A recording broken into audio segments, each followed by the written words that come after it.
whole team that is putting it together. Welcome to each and every one of you. It's so great to see you here finally after all of this time. Before we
I did as good as I could, and I'm not happy. Why? It's too much. It's too much concept for what it does.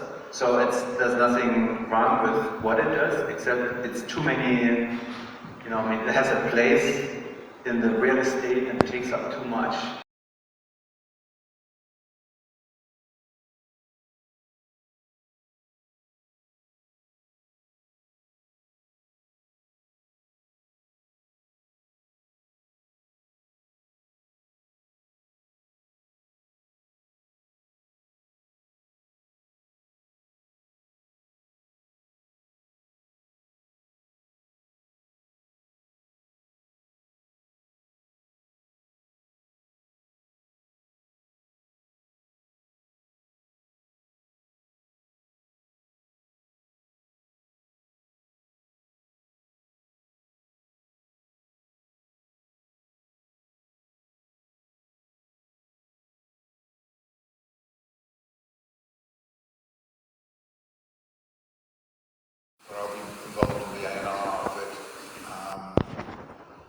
even though it'll be on Sony. But I'm happy to do that because I'm still very close to the guys, and we're still very friendly, and so that makes sense. Listen, I worked with those guys, both Nick and with Lak'ech, for over 30 years, and I mean, for me, that's such an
More like, oh, I see, yeah, like, Oh, like this stick.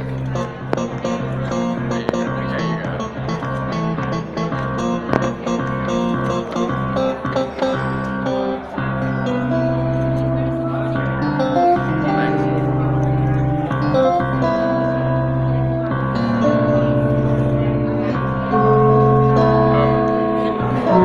I took a lot. It's okay, but would you mind getting a few more that makes it look like there's a whole bunch of people here, like from that angle? That's one of the most actually so responsive. expressive saxes, like mini saxes I've ever heard. Yeah, I think so.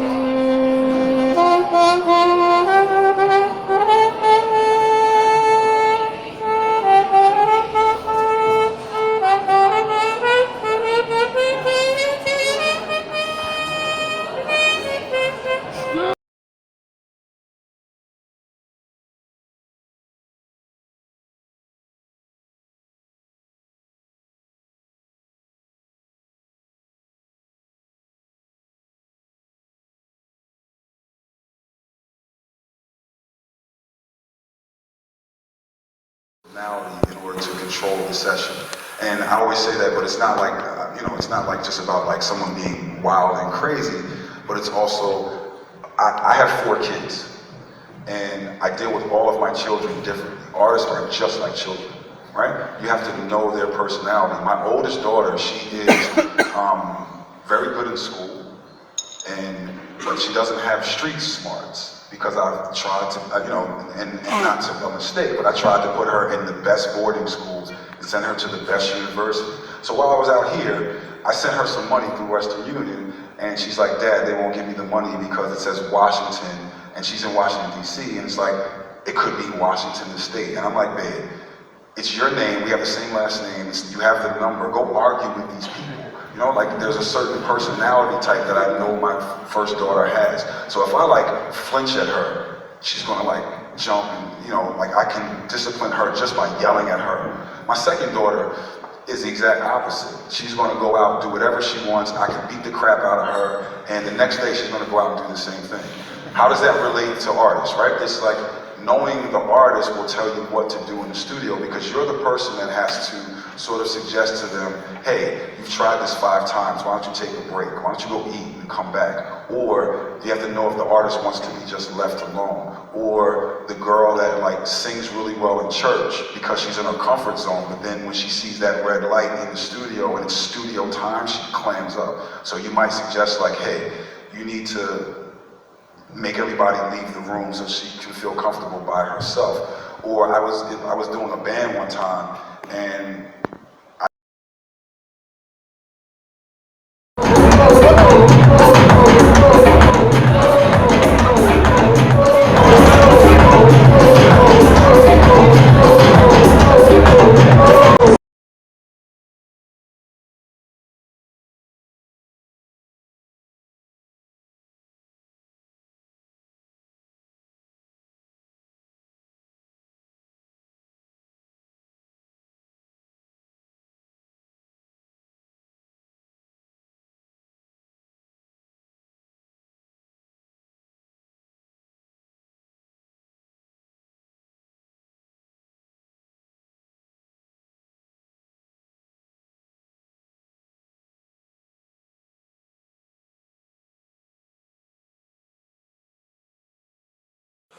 is one of these examples of like, you know, it's this wonderful sort of inversion of the love song, you know, the NSA agent. But even if I didn't know any of that and I just came to it, you know, it's like this ideas of voice, of processing. You mentioned cutting off the attack and the end delay, and this idea of kind of contemporary existence as being endlessly mediated in a way which is suddenly beautiful and suddenly distancing and troubling, and you're kind of just negotiating that within the song.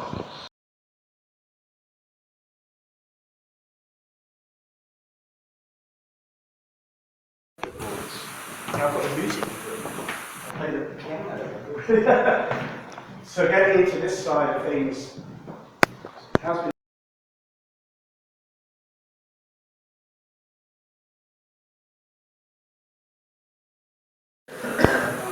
in a superficial way. Really electronic sound. This essentially has sort of oscillators, noise generators. So feedback's quite a critical thing in as kind of synthesis in terms of designing synths. And the amplifier, you know, it's one way of creating some kind of oscillations to create a kind of feedback loop. And now the EQ will change the resonance, which will, in the feedback loop, also change the pitch. So it's quite controllable. Cool? Fucking awesome, man. I have a synth. Yeah, mixer. Lots of channels now. Yeah, that's fucking yes. I must say. So everywhere in my design, it's a synth feedback circuit, feedback circuit, feedback circuit.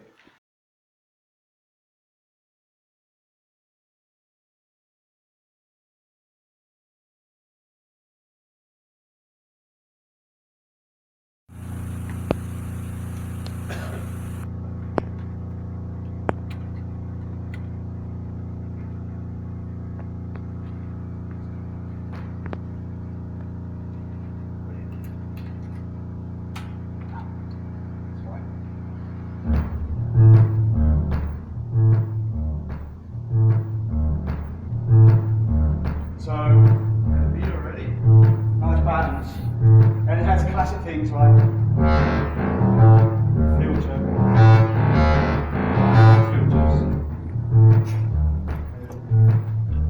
And the pitch, like so you turn one knob and you get two, it affects the other pitch. They're kind of connected.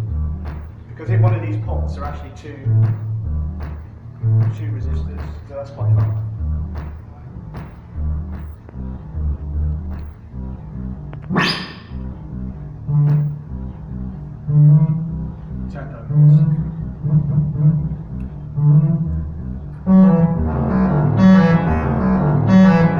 And also, touch is quite good. But feedback, specific feedback, my favourite.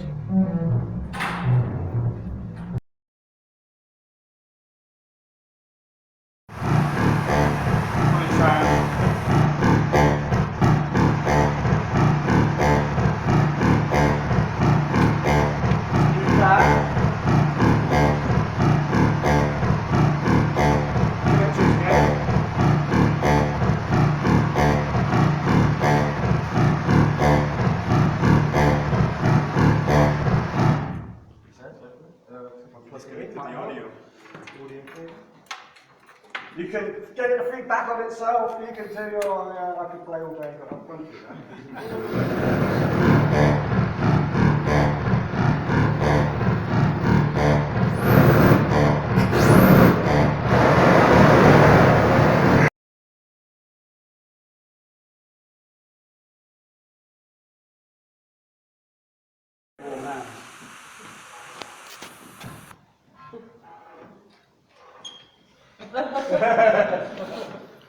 You're praying now for the sound.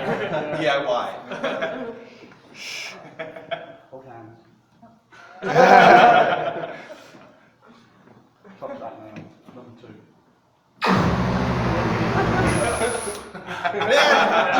Leave it.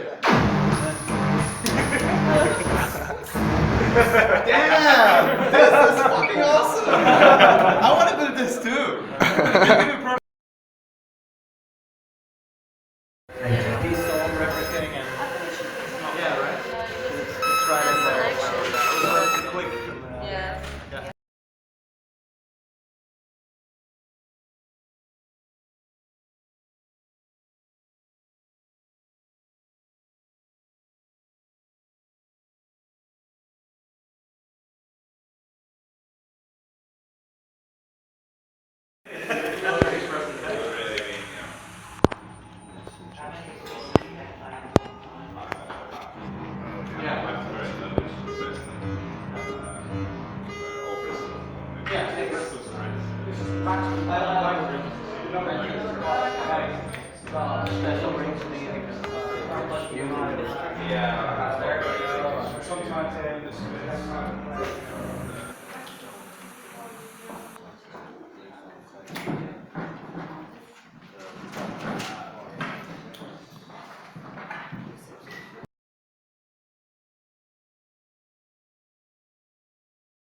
This doesn't do anything?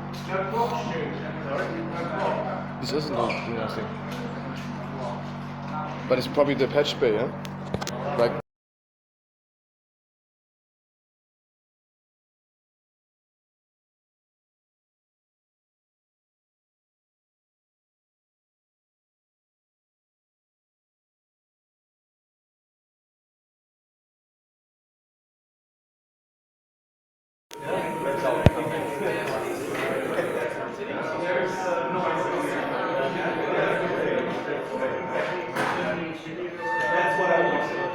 It's so funny how all start different, right? Yeah. Like, One minute is I think also they won't sound all the same. You could. I decided not to put a master volume control, which was kind of good and bad. So what I ended up doing is making a kind of resistor jumper, because the bottom row for the jumpers is a holder. That's just a holder. The next 3 jumpers are in what are called inserts, so you can plug effects into the set. The one on the outside is actually the master output. So what we can do, instead of having the normal jumper there, we can have the headphone listing what's called a resistor jumper. So it's a little jumper with a resistor across it to attenuate the output, which is fine for the headphones. This is to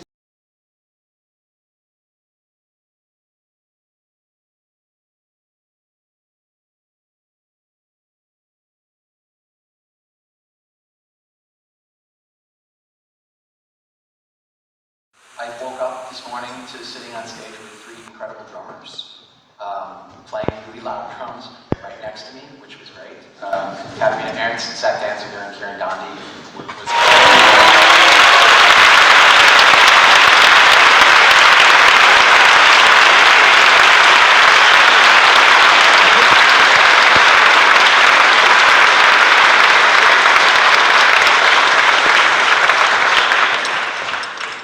Thank you all for making this such a wonderful event together. Did you enjoy the conference?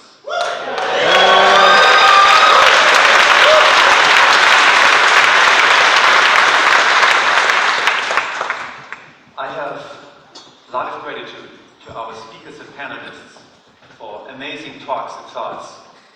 And equal gratitude for many, many conversations out in the hall with Loop attendees that were entirely inspiring. Thank you so much for that. Before we part, as an encore, we want to show you some new things. And this is very exciting for us. And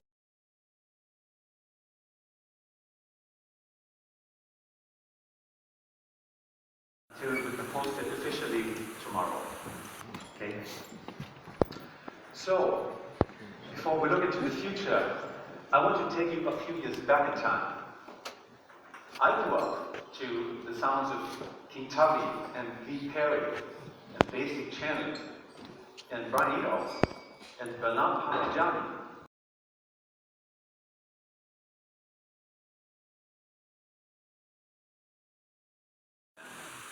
That's what I want to show you in the next hour or so. I take huge pride in our products, but I'm even more proud of our people. And tonight I want you to meet 3 of them. These folks, with their teams, make our products. It's they who take the vision of the music.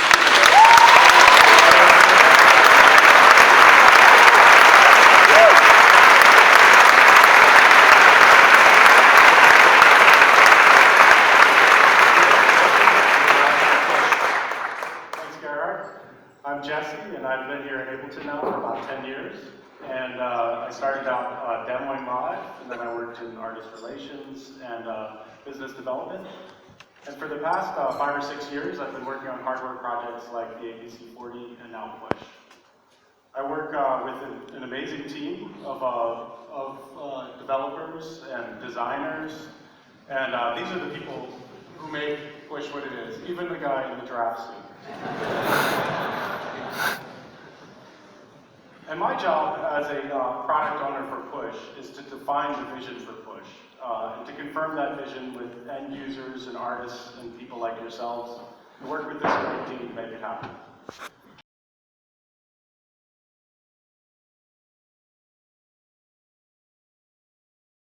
Means that I have a pants optional dress code in my office. I'm a producer and a session guitarist, and I make hip-hop and electronic music. And as you can see, I like to collect old gear. I love old synthesizers and guitars and effects.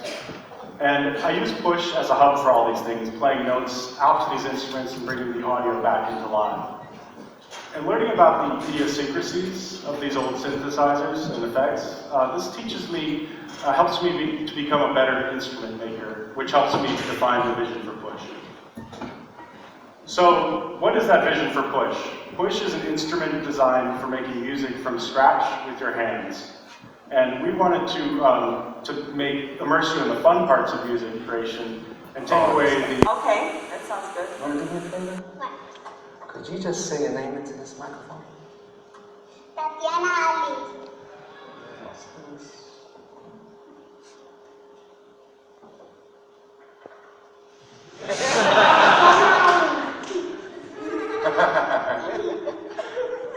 Who is that? You in love.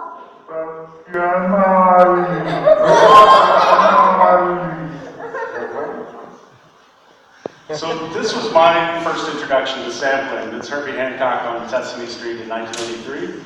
And this is when I first got interested in sampling. I guess that's the Fairlight synthesizer up there.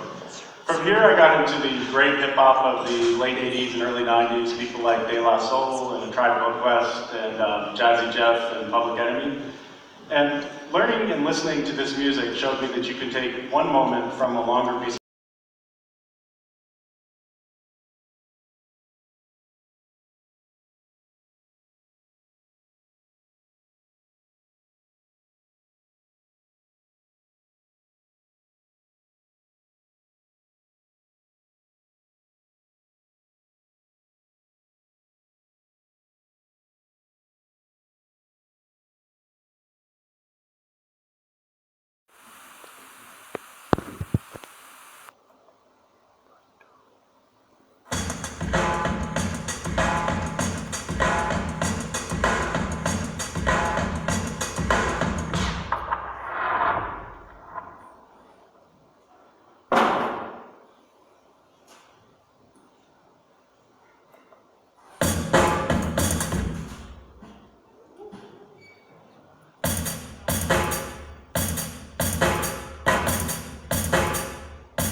Push is a big part of our future, and we felt like we needed to take every aspect of Push's production into our own hands, so we can invest more time and resources into it.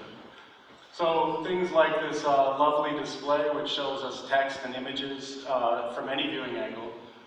And this helps us to make browsing better, navigation better, and also working with instruments and effects is really a lot more fun. You have to understand that under the hood, every single component is new here. The pads are softer and smoother and more sensitive, and it's really a lot of fun to work with. All these technical improvements were done with the sole purpose of reinforcing and extending our vision of Push as an instrument for music creation. But I think now I want to show you what I find fun about sampling on Push. So I'm going to start from scratch over here. I've got just a MIDI track here, and I'll browse. I'm going to start with something melodic to show you what we can do with piano-type samples. So, this browser looks a lot like the one you have in Live, but I'm just going to go up to my user files, into my melodic samples, and let's preview a couple samples.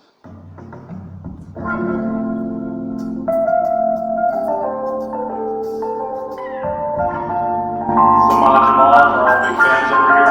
This is sampled by Common and West Side Connection.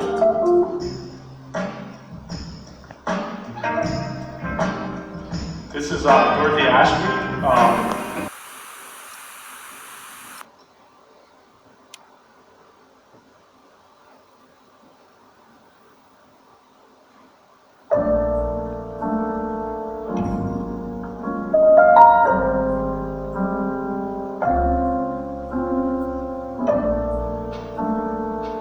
All those little subtle piano hits that come between the beats, those all stay in rhythm of the set when I speed things up.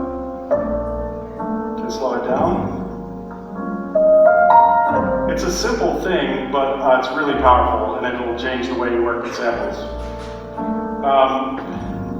Let me show you something with drums here now. So I'm going to stop this and add another track. A couple drum sounds to choose from. Classic Bob James.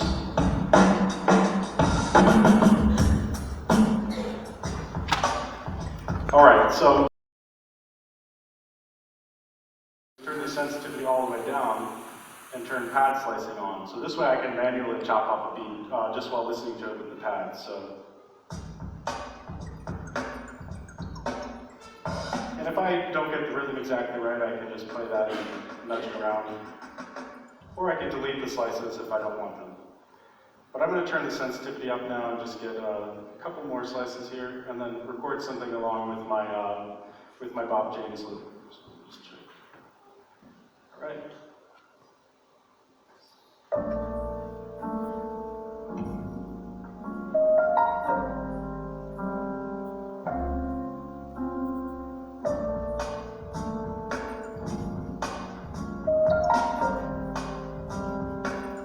And as with the piano part, I can speed this up, and slow it down, and all those little ghost notes and stuff come in time with the set I'm working on. For the next thing I want to show you, I'm going to need to use a sample you've all heard before, so I'm going to go into my favorites folder here, and if you hear something you like, just let me know.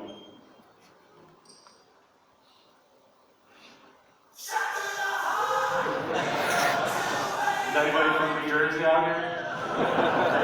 Oh, there we go. Yeah.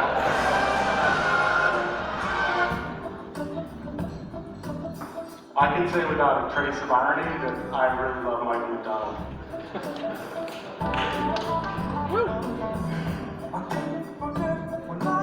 But I think I have some other choices here, so let's see.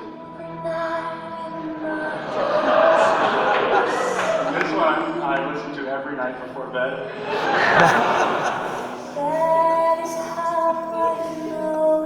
Maybe something a little more emotional.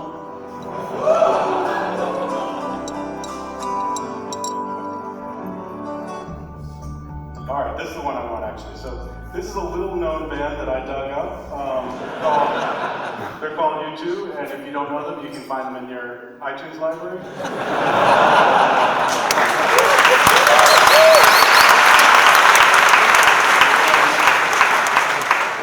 What I'm going to do here here is I'm actually going to play the pitch of the sample without retriggering it. So while it's playing, I'm going to turn on glide here, and I can make the change the pitch of the sample as it's playing without retriggering. So let's hear how that sounds. Let's speed it up a little bit.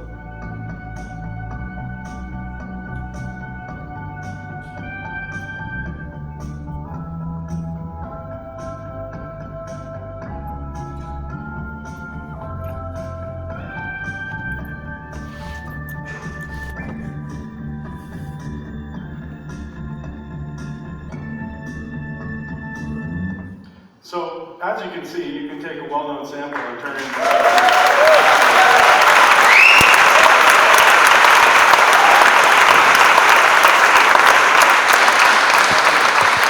When I first started using all these features, it really kind of pissed me off because I've already gone through all my records, thousands of them, and figured out which ones I want to sample.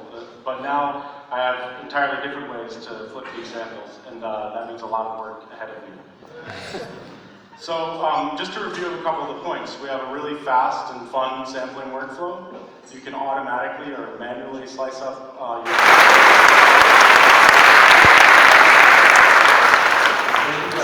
Thank you. Really means a lot to me. Moved. In fact, so moved. We need to change subject. Let's talk about what got us into the whole thing in the first place. What keeps us coming back to it again and again? Our joint ultimate indulgence, sound. And here's a guy who knows all about it, Dylan.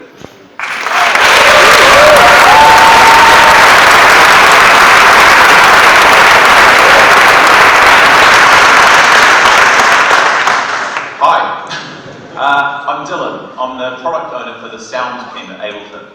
So I work with the people that work on the audio effects and the instruments and the sound content and the underlying audio engine itself.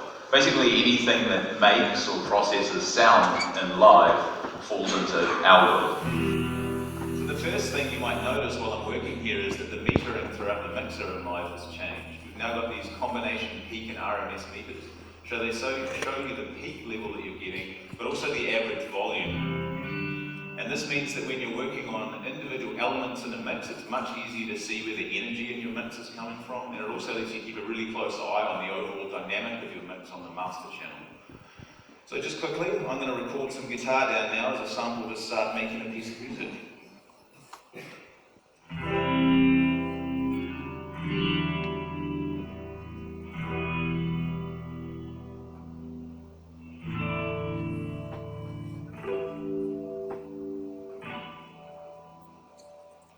For that. Right, so I've got my sample. The other thing you might have seen while I was recording that is that you join me back here.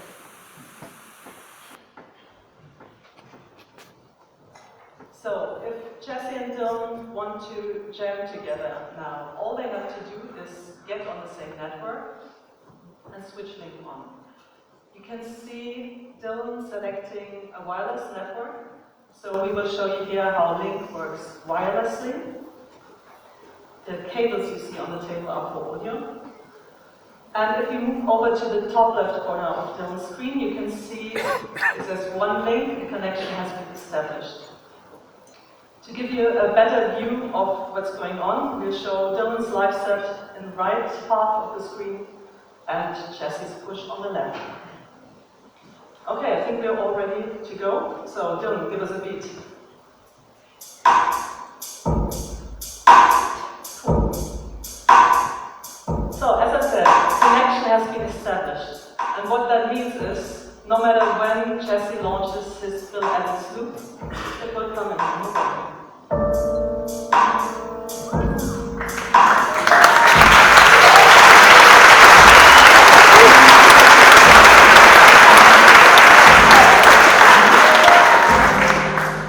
And of course, tempo is also synchronized between the two live sets.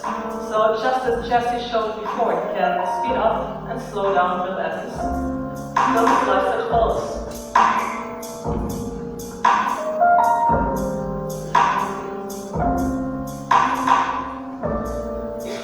And you just saw Dylan started to play play Jesse joins in. If Dylan now decides to stop, that doesn't affect Jesse's play. He can continue.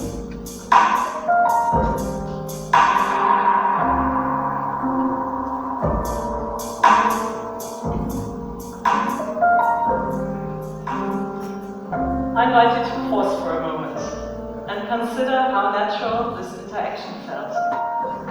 It's hard to believe this straightforward way of playing together was simply not possible for Link. With Ableton Link, devices find each other automatically on the same network. Beat and tempo are synchronized across devices.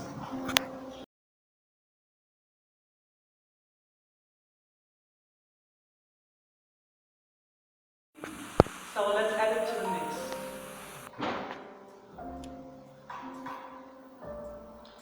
Again, there's no steep learning curve. I have to switch Link on, get on the same network, that should already be the case. And a connection is established. So now, just as you saw before, when I hit play, it happens on 1. And I don't have sound because I didn't activate play.